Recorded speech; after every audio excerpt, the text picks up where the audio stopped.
This week I learned absolutely nothing can take over my life faster than Nintendo.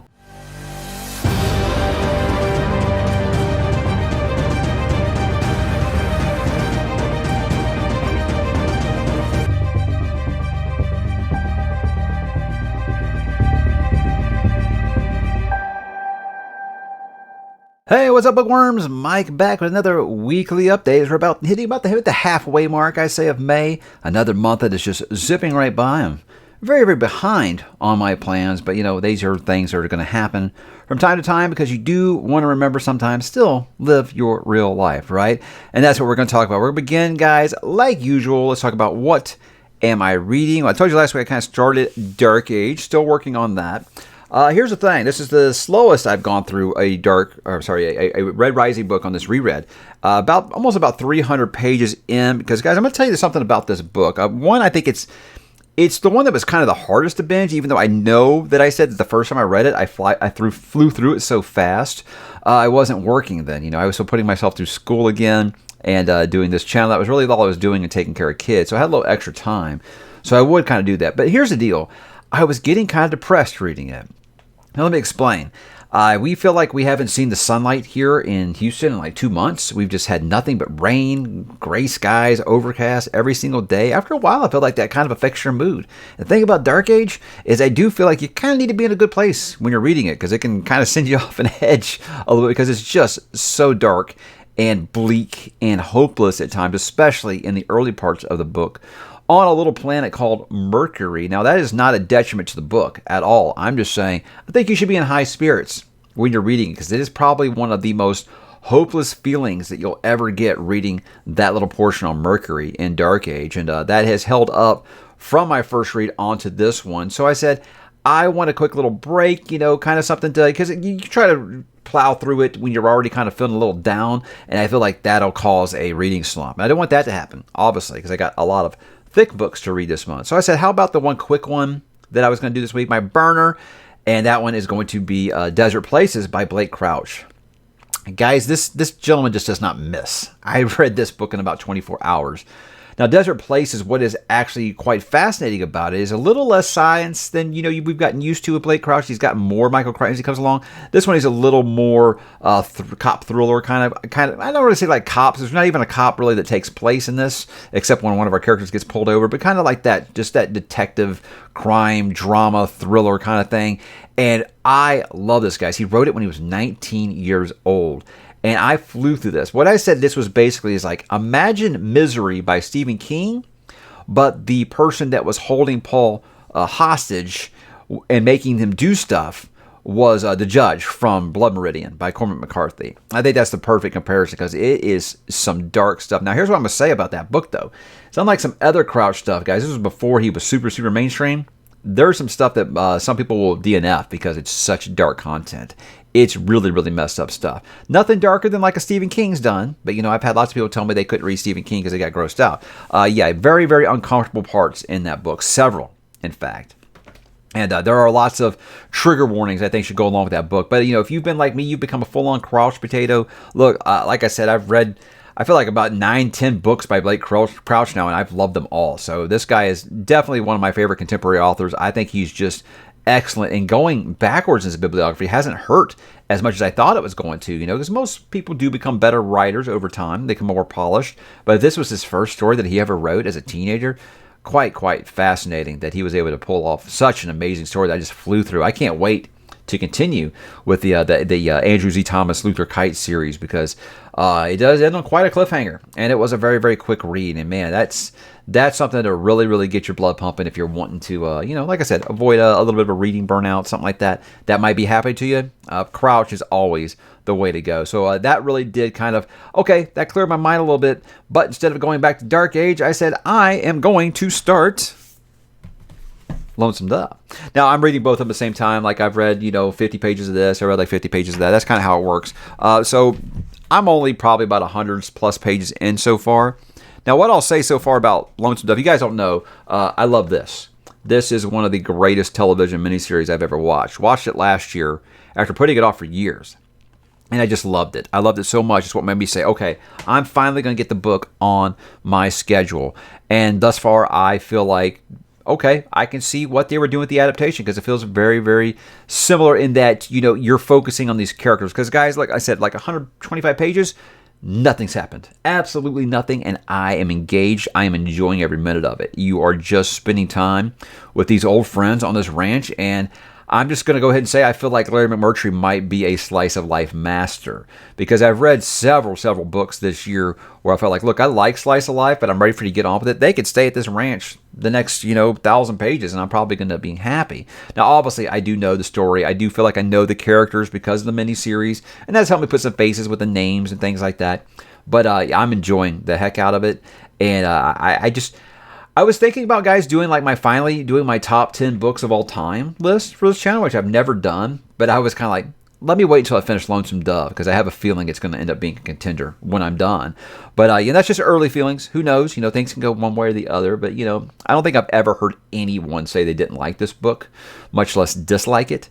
So I am pretty sure it's going to end up being pretty high on the list for me. So I'm going to kind of be working through that. And Dark Age, obviously two monstrous books, but I feel like that's really good when you need a change of pace. Well, okay, let me get out of the Wild West, let me go way back up into outer space, or let me get off Mercury, let me go back down here to Texas and to Montana and things like that. I think that's a good balance. So yeah, sure, it is trying to balance two very, very heavy books, but I always think that change of pace is really, really good. But yeah, that's pretty much all I'm going to be doing for a while I'm working through those two books, but I am enjoying this very, very much, and I can't wait to keep going with it. Didn't read a ton of this, guys. I've had the throat crud, and my child demands I do my authentic voices for all these characters.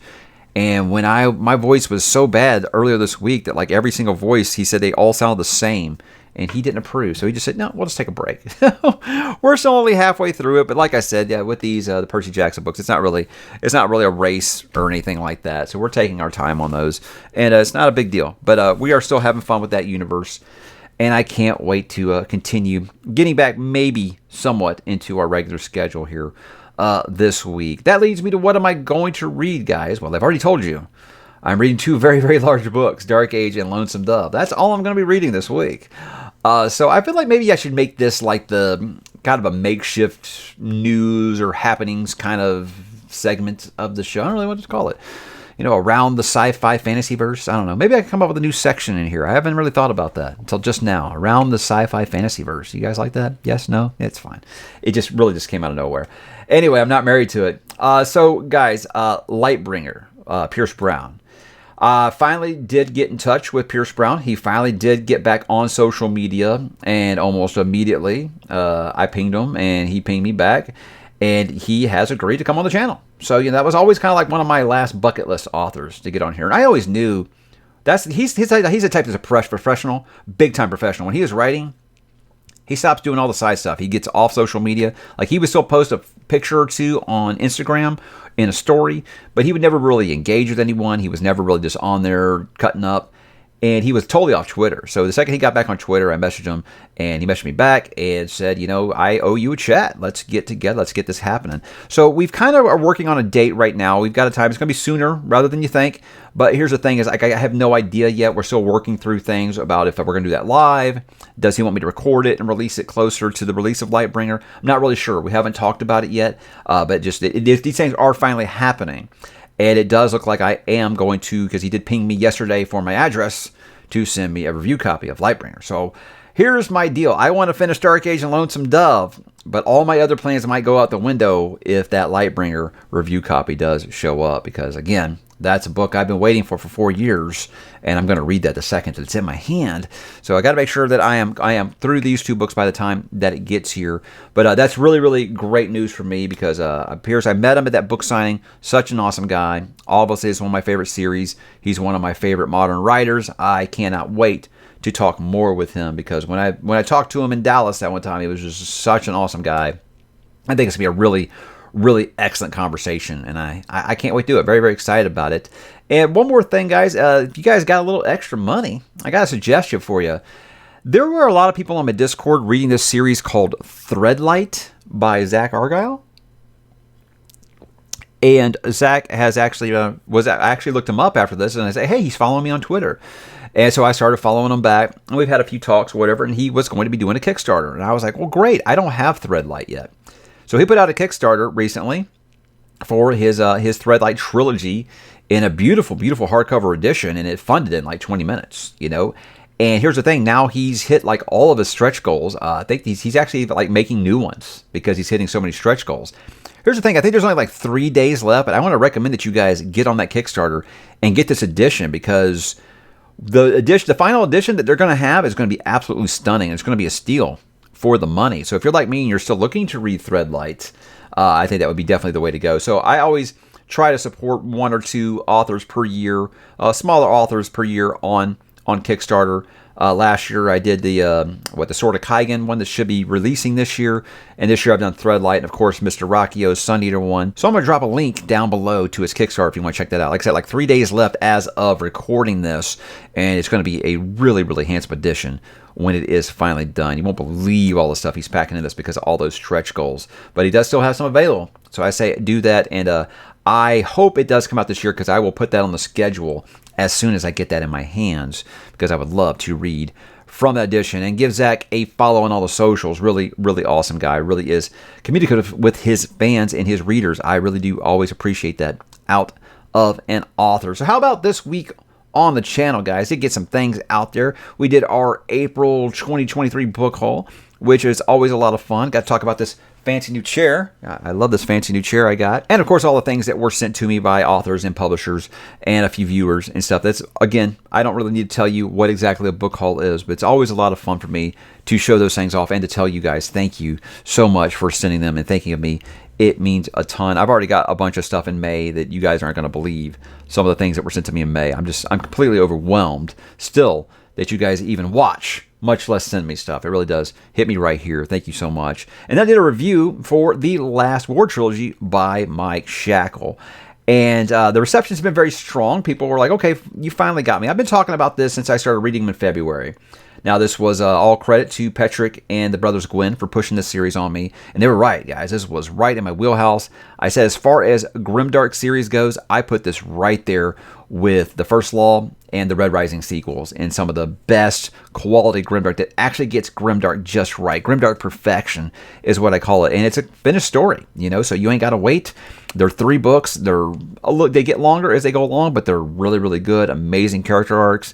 And I was really, really excited to talk about it, because I feel like there's so much stuff that I review in this channel that every other booktuber's already done, you know, and people want to hear me talk about it.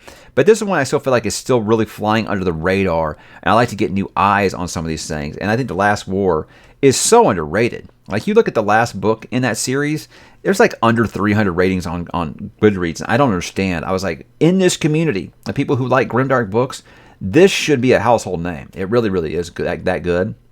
So if I can help get eyes on it, I am glad that I did. I know that a lot of people have already messaged me and telling me that Amazon US is sold out of the first book, and Mike was saying that they're not planning to do another printing in the US. So the digital version is always going to work fine. I believe you can still get the UK version. So if you want to do that, that option's always there. But it's a great, great series. I hope that you guys can get it on whatever format works for you. And I hope you love it. I hope you really do love it, because it was a really, really great series. And I'm glad more people are giving it a try. And Mike, awesome guy. I'm going to try to have him on the channel here pretty soon. And then we finished up with our Iron Gold spoiler talk with Howler Pod. Now, Howler Pod are 2 of the finest humans I've ever met. They're such nice people, and we share a love for all things Red Rising. And Iron Gold is the one where, you know, I know that not a lot of people have continued to read this far. So these spoiler talks are getting less and less attention, but that's fine. I hope that people will eventually read them and go back to them and watch them later after they've actually read these books. But getting to talk about why I love especially Iron Gold, because it was such a shift in the momentum for that series, and something that was like, I didn't think the series could ever get to this level, and I feel like it is now. And I love the trilogy, don't get me wrong, but the sequels just hit differently. They really, really do. As I was telling you about how Dark Age will affect your mood because it hits so hard. So yeah, I love talking about Iron Gold, and I love Ben and Aaron. They are just 2 awesome howlers, and I love them so much. Can't wait to talk Dark Age with them. That might be the first one of these episodes that really goes well over an hour, because it is such a thick book, and it's so controversial. There's so many things in it to talk about. But I've had a great time doing this reread, and I'm glad so many people join me, rereaders and first-time readers. It's been a blast, and I'm glad that Aaron have been a part of it. And I think we're still planning to get together after we've all read Lightbringer and talk about it. So it can be something that we hopefully continue to do down the line when Red God does come out as well. So how about some next week plans, guys? Am I going to be doing anything next week? Because there's lots of things going on. I was thinking of this kind of brainstorming this idea, and I don't really have an actual name or exactly what it is that I want to do. But how I did like the, hey, here's the fantasy series that I want to start after I finish Realm of the Elderlings, or here's the sci-fi series I want to start after I finish The Expanse. I was thinking about doing one like, here's like 5 series that I think I get requests to talk about. And it's going to be me asking, should these series, which of these 5 series or so would you like to see me either review or re-review? That kind of thing. Like, for example, I did my Wheel of Time stuff when I first started this channel, or my First Law stuff. And then I just went back, like in the last year, and I did my First Law reviews of the original trilogy in my standard format that I have now, because I didn't have one of those back then. So would people like to make me do that? Or you had enough people talk about Wheel of Time? Things like that. I don't know. I don't really have a name for this video yet, but it's something I'm brainstorming, something to basically ask for feedback on if I should or should not give my standard review treatment to some of these series I've either already done or I've just been putting off for a while. I don't know. Get something more solid on that maybe when I think about it. I'm going to be doing my Into the Multiverse for The Girl Who Loved Tom Gordon by Stephen King. That might be the shortest one because it is such a short book, but we'll definitely give it to the Into the Multiverse treatment before I do move along to Dreamcatcher, one of the most controversial Stephen King books out there. And what I mean by controversial is that most fans hate it. And I didn't remember hating it that much, and we'll talk about why when I get to that. I am going to be having an interview with the author this week, and it's going to be my favorite Harkonnen. That is, of course, Mr. Richard Swan, the author of The Justice of Kings and the Tyranny of Faith, that old Empire of the Wolf. And I'm sure Star Wars might come up more times than one. So it should be a fun conversation. I think with that one is going to be one of those author discussions with the author where it basically turns into like a talk about nothing. Because, we'll talk about, all his stuff, his series, all the stuff as an author, all his influences. And then we'll probably talk about video games and Star Wars, because that's just something that we're both into. We both very clearly love Dune. And it's going to be fun. I can't wait. We've been putting that off for a long, long time. It's the first time we found a chance to actually get together and do this. And I always love talking to some of these great authors, up-and-coming authors out there. And he's well on his way. I don't know if I can call him up-and-coming anymore. So how about a little TV and movie talk, guys? We canceled our Guardians of the Galaxy Volume 3 plans this weekend. 2 reasons. One, I talked about the weather. We were going to go to the drive-in again, and it's miserable there when it's raining. We didn't want to do that. And also, guys, we got this. And we were going to be playing this all weekend, and we didn't want that to interfere. So we said, we'll move Guardians back one more week. And guys, I love the Guardians of the Galaxy. The whole family does. It's like our favorite series within the MCU. Guardians 1 and 2 are our favorite 2 MCU movies. Not even close. That is my kid's Star Wars. So we're excited to see it. Just haven't yet. And I'll be talking about it after we finally do go see it. Silo came out. That is the adaptation of the Hugh Howey books. It came out on Apple TV, and guys, I gotta tell you, you're missing out big time if you're not subscribed to Apple TV. Let go of Disney Plus and pick up Apple TV. I'm telling you, it's like they focus on quality over quantity. They don't have as much content as some of these other streaming services, but they have almost no misses. Everything I've watched has been really, really good stuff. And Silo seems to be the same thing here. With this, I only read the first book. And I liked it a lot. I liked the ideas. I just never really continued with the series. It was just like bad timing. I said I'd get to it later. I never went back. As far as an adaptation of that first book, this is spot on. This is really, really impressive. And Rebecca Ferguson, who doesn't love her, right? But it's quite good. My wife hasn't read the book, and she's hooked on the show so far. So it's very good, guys. I hope you'll check it out. And like I said, with Apple TV, try the 7-day free trial. First thing you do is you binge Severance. And if you really have got time, binge For All Mankind, one of my top 5 shows right now. And then check out Silo if you get a chance. So, Apple TV just continues to just hit home run after home run for me. And I hope you guys will check it out. Now, this was something that was very important to me, guys, is my son asked, hey, what is it you love so much about Star Trek? How is it different than Star Wars? And I said, well, hey, if you want to watch the original Star Trek trilogy, and I'll explain what that is in a moment, we can do that. And he said yes. Now, the original Star Trek trilogy is you ignore Star Trek the motion picture, and then you do the Wrath of Khan, you do the Search for Spock, and you do the Voyage Home. That's basically a 3-arc story, and that's the best place to start for people who have never watched Star Trek and don't have any interest in going back and watching the original series from the 1960s. So we did that. He liked the Wrath of Khan, and he liked the Search for Spock, and that just overwhelmed me. I was very, very happy. He was quite pissed. Now, guys, 40-year-old spoiler here. If you haven't watched the Search for Spock, he was not happy about the Enterprise blowing up. And I was like, I saw that in the theater when I was your age, and I'm still not over it. Okay, so yeah, I was quite angry when that happened, but he's very excited to continue with the Voyage Home, and I'm excited to share this with him because this has been great. Because, I feel like Star Trek, it's like when you're really, really young, you just want to pew, pew, pew, you want action and stuff, and Star Trek's a little different, more diplomatic. It is. These movies have action in them, but it is still very much about the journey, and about diplomatic resolution. And I love that. And of course, the relationship between, James T. Kirk and Spock. It really is really good stuff. And he was really, really into it. And that just makes me so happy. So, proud papa moment. I feel like I waited till just the perfect moment. I didn't try to force it on him when he was too young. I waited until he asked me to watch it. And I feel like that's why it's clicked so well. And he's asked me 3 nights in a row now if we could watch The Voyage Home, but it's been like 8:30 on a school night, and I'm like, yeah, probably not tonight, but he is ready to watch The Voyage Home. The one that I think is going to be his favorite, because when I was his age, The Voyage Home was my favorite, and then you get a little older. It's kind of like when you're younger, Return of the Jedi was your favorite, and then you got a little older, and you're like, no, Empire Strikes Back's the shit, right? Kind of the same with this. I feel like when you're younger, The Voyage Home is just fun. It's what you wanted in Star Trek to be. And then you get a little older and you go back to the themes in Wrath of Khan. You're just like, oh, this is just so perfect. So that's not only one of the best Star Trek movies, the best Star Trek movie, guys, that's one of the best movies ever made, The Wrath of Khan. It really is that good. And it's aged incredibly well, guys. Those Blu-rays are so clean. They are so, so clean. Really, really do love it. So how about some gaming talk before I go, guys? You guys don't know. This is why this video is late, is we got this. Now, if you don't know, Legend of Zelda is my favorite franchise in gaming. And it just somehow finds a way to recreate itself all the time. And it can't be better than the last game. And somehow they find a way to do it. And with me, Breath of the Wild was one of those where it's like, look, people either loved it, me and my family, or they're like, it's just not what I'm into. I feel for those people because you didn't get the experience that we had. We had such an experience with Breath of the Wild. And guys, here's the deal. Started playing this at 4:30 yesterday. We went to bed about 1 a.m. Got up and started playing at about 7 a.m. this morning. I just stopped it at noon to record this video.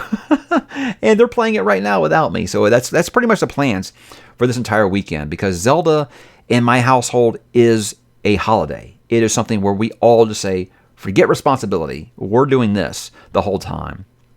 And that seems to be exactly what we're doing here. Is it better than Breath of the Wild? It's like, look, we're a dozen hours into it. It's hard to say, really. And recency bias is always going to take over, but it's just like, yeah, there's so much more to do. It is very much the sequel to Breath of the Wild. So it's like, if you didn't like Breath of the Wild, I don't think this is the one that's going to convince you, to pick up Breath of the Wild. But I think that if you liked Breath of the Wild, I see no reason you're not going to love this one, because the abilities are better, the world's bigger, there's more to do. Any of your complaints, except the weapon durability, that's still a thing, guys. But they have this fusing system that I've talked about. It's so good, guys. There's just so much to do, endless possibilities, and it is one of those things that will just take over your life like you're an 8-year-old playing video games. You'll say, we really need to go get groceries, but I saw there was an article like joking about how there was a new virus going around and it was people calling in sick to work so they could stay home and play this. And it's very true. I've heard it's like sold out everywhere and stuff like that. And just, that's why I'll never be able to leave Nintendo, guys. Everyone talks about, are you Sony or Microsoft? And it's like, I never really pick a side. But I was like, every time I feel like I'm disgruntled with Nintendo, I'm like, look, they're always going to have Mario. They're always going to have Zelda. And that's just impossible to beat because those games are always so good. No matter what you feel about Nintendo or their letdowns, Mario and Zelda are always quality games. And you think about even like the worst Zelda game, like some people didn't like Skyward Sword, still a really good game. And that's just it. I mean, they take care of their first party titles. And Zelda has always kind of been their crown jewel of creativity. And this just continues to create, guys. So good. And that's pretty much all I'm going to be doing for the rest of the weekend. And I cannot wait to do it. But before I go, I do have to say real quick, guys, staying in the gaming talk here, is that I did finally buckle and buy a PlayStation 5. Now, why did I do this? Mike, you just said you felt no reason to upgrade. Well, I said that, okay, look, now they're more readily available. I want to eventually get one. I don't feel the need to get the new Xbox because I said I got Game Pass and I've got a PC. Why do I need the Xbox? I can play all those games on my PC.